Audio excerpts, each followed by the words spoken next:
What's going on? I'm Mike, and this is To Be Continued With. And on today's episode, we're covering a Disney Plus show that takes place in a galaxy far, far away. Now, a long time ago, 1978 to be more accurate, this character started out as a prototype Super Trooper. And even though those plans were scrapped, he survived and made it onto the big screen. He only had 4 lines of dialogue and only about 6 minutes and 32 seconds of screen time. Ladies and gentlemen, I'm speaking about Boba Fett. He has an image to live up to because he's the baddest bounty hunter in the Star Wars universe. And today, we're checking out his latest exploits in his own Disney Plus series, The Book of Boba Fett. So let's hit that intro and see if his reputation still holds true.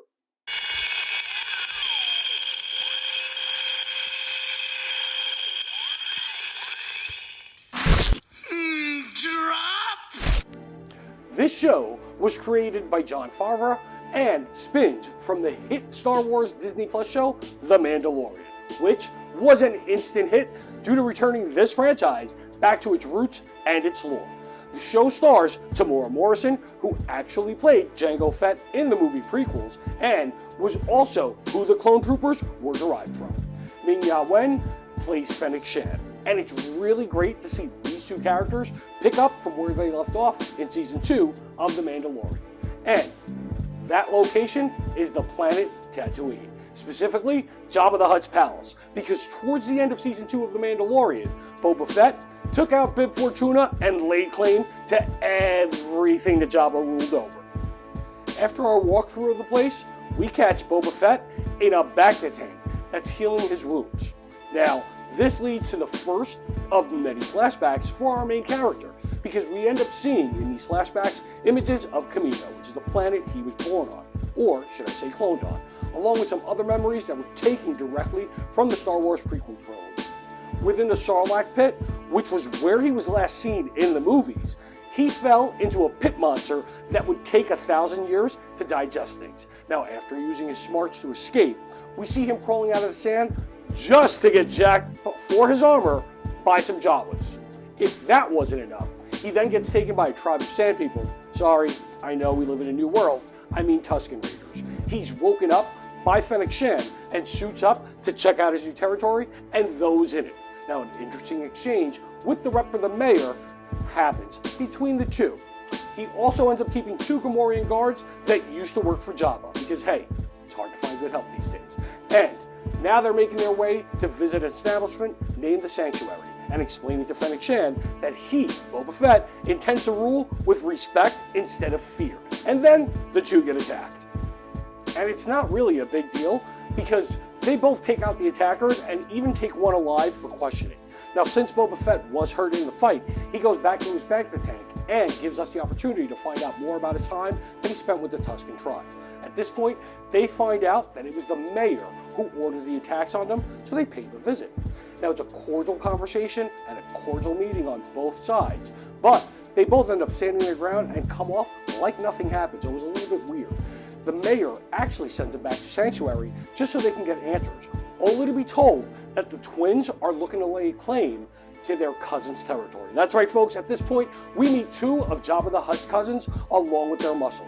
A badass Wookiee named Black Cassandran, who is a gladiator from the Star Wars comics, so they're blending in a lot of lore. Just like the conversation with the mayor now, the Hutts and Boba Fett talk to each other like crime bosses, but avoid any conflict by telling each other to simply watch their backs. Now, one thing I do want to add is that during Boba Fett's flashbacks, we're shown how he went from a captive to a slave to eventually being accepted as one of their own due to earning their respect and teaching them how to use speeder bikes, along with saving the head Tusken's son. It's basically showing how he is being influenced and set on changing his ways from being a bounty hunter to a more civilized type of ruler. Now, with Boba Fett being brought up to speed on how things work on the planet Tatooine, his briefing gets interrupted by a watermonger who tells him that no one on the planet or Mos Espa respects him because he seems to come off a bit soft.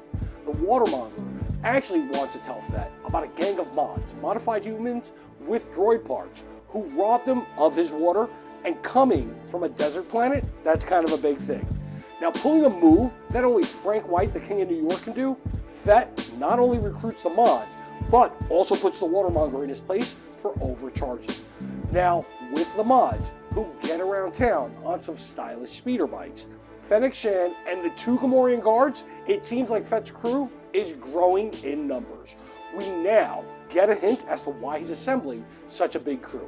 It's because in one of his flashbacks, we see that Boba Fett and the Tusken Raiders threw a monkey wrench into the biggest drug dealers in the galaxy's plans.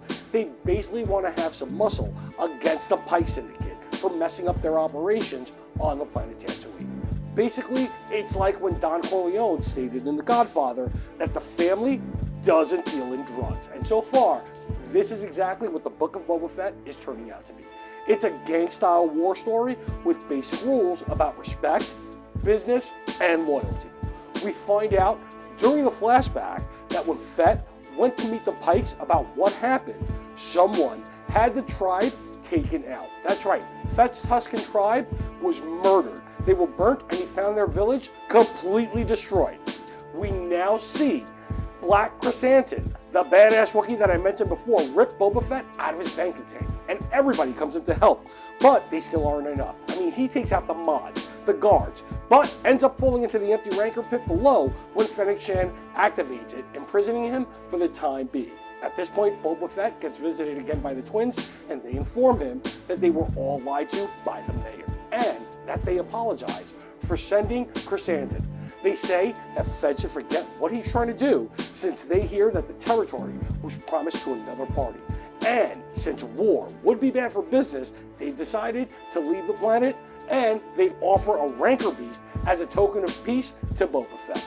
The best thing about this is that the Rancor Keeper is none other than Danny Trejo. That's right, ladies and gentlemen, Machete is officially in the Star Wars universe. Now, since it's a civil conversation, Fett allows Chrysanthemum to leave freely and offers him some advice on getting out of the bounty hunter business and states that it's simply not worth it. After that, Fett spends some time with his new Rancor beast that he and Shan pay the mayor a visit, only to learn that he actually skipped town. Now, since the mayor's rep is caught by the mods, he spills the beans and tells Fett that the mayor is actually working with the Pike Syndicate. For now, we get another flashback to when Fennec and Fett met, which was during the Mandalorian series, and he asked for her help on trying to get his ship back from Jabba's palace. This episode, they get the ship, and then he tries to get his armor back from that Sarlacc pit. But if you've seen The Mandalorian, then you actually know how that all went down. At this point, Boba Fett is fully healed. He makes a proposal to Black Chrysanthemum since he made a plea to all the power players of Mos Espa, which they basically agreed to. And they simply state that they're going to stay neutral and not get involved in whatever happens between his fight with the Pike Syndicate. Now, the next 2 episodes are basically The Mandalorian Season 2.5. And here, we catch up with Din Djarin, who is still going out picking up bounties, as well as living up to his traditional Mandalorian ways. He still has a Darksaber and a soft spot for Grogu, who, if you remember, is actually with Luke Skywalker training in the ways of the Jedi. We get a quick recap about what happened to the planet Mandalore. We get a battle where we get to see if he keeps the Darksaber, and then he also asks the Armorer to make something for Grogu. But before Din Djarin sets out to seek out Grogu, he makes one quick stop on Tatooine to get his hands on a ship. When he lands on that planet, he gets asked by Fennec Shan if he would help out in Boba Fett's fight. He agrees to it, but lets her know that he has one more thing to do. Now, Din Djarin makes his way to Grogu, but ends up talking with Ahsoka. She informs him that Grogu is at a pivotal point in his life, and them seeing each other will cause a conflict. Basically, the episode is dedicated to Luke Skywalker and Grogu, and it ends with a choice for the little guy. He's got to choose between the armor from Din Djarin and his training as a Jedi with Yoda's lightsaber.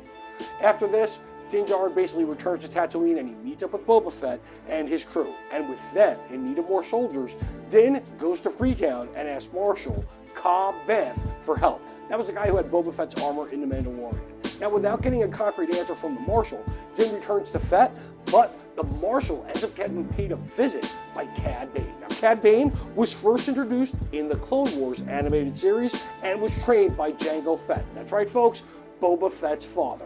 he tells Marshall to stay out of the fight, and then gets a little trigger happy because he wounds Marshall and ends up taking out his deputy. Right now, before our final showdown, the Sanctuary bar gets blown up. Grogu ends up making his choice on going back with Din with his armor and gets a first-class flight from R2-D2 in Luke's X-Wing. He lands on Tatooine. Now, Fett's crew is in place and they're covering all angles. Cad Bane confronts Boba Fett and is not alone. It seems that the families have double-crossed Boba Fett, and they end up taking out the Mods, Black Chrysanthemum, and the Gamorrean guards. Fett uses the mayor's rep as a distraction so that he and Din Djarin can attack the Pike's crew. It's an amazing fight where the two bounty hunters use every weapon that they have, but it still wasn't going in their favor. I mean, just when things look like they're at their worst, the people of Freetown end up showing up and end up turning the tide. The Mods show up along with Black Chrysanthemum, but the Pikes still have some last-minute heavy hitters that join in.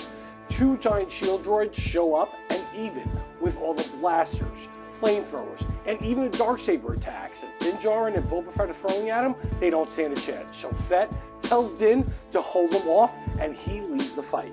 Grogu shows up, and with everything going to shit, we hear the sounds of a beast in the background, and we see Boba Fett riding the Rancor beast. It evens up the odds, and Grogu even helps out by using the Force to help out the Rancor take out one of the droids.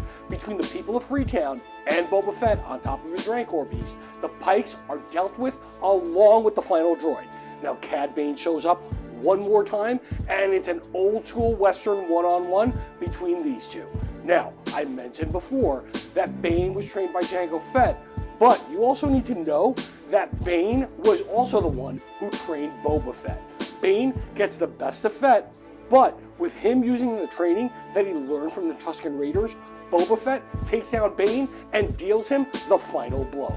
Grogu even calms down the Rancor beast, since it's throwing a King Kong level tantrum after the big fight. Now the mayor and the families of Tatooine, along with the Pikes, get taken out by Fennec Shan, and we close out with Boba Fett walking through town with Shan like the Don he is.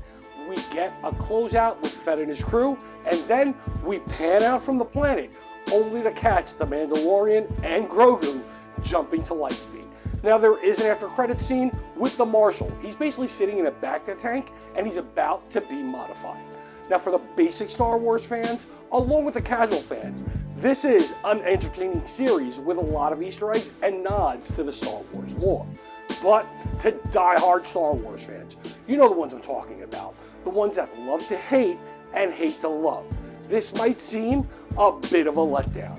The reality is that the flashbacks and the social build-up for a character who has the biggest image in a galaxy far, far away took its toll on his mystique, for my personal taste. Now, Din Djarin and Grogu and Luke motherfucking Skywalker show up. When they do, it basically becomes their show. And it does pique your interest for Season 3 of The Mandalorian.